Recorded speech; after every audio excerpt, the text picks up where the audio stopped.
મિત્રો 90% લોકો નથી જાણતા કે ચૈત્ર મહિનામાં કડવો લીમડો કેવી રીતે પીવો જોઈએ અને પીવાના ફાયદા શું છે।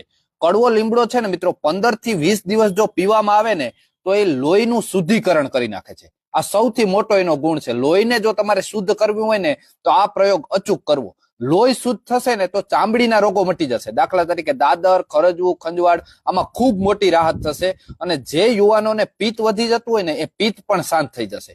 વારંવાર તાવ આવતો હોય આવા પ્રશ્નો હોય ને એ પણ શાંત થઈ જશે।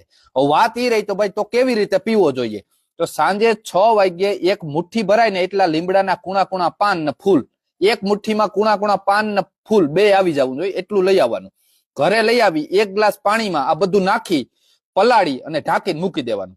સવારે જયારે ઉઠો ત્યારે ઈ જે પલાળેલી વસ્તુ ને એને થોડીક મસળી લેવાની, બરાબર, મસળી પછી ગાળી લેવાનું। ગાળી અને સવારમાં જ નરણા ઉઠા ભેરું એને પી જવાનું છે। પછી પીધા પછી 1 કલાક સુધી કોઈ પણ ખાવા પીવાનું નથી, બરાબર, આ એનો નિયમ છે।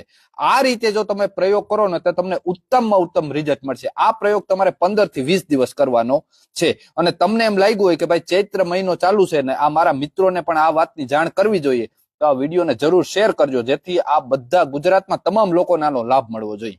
એટલી આશય સાથે જય આયુર્વેદ।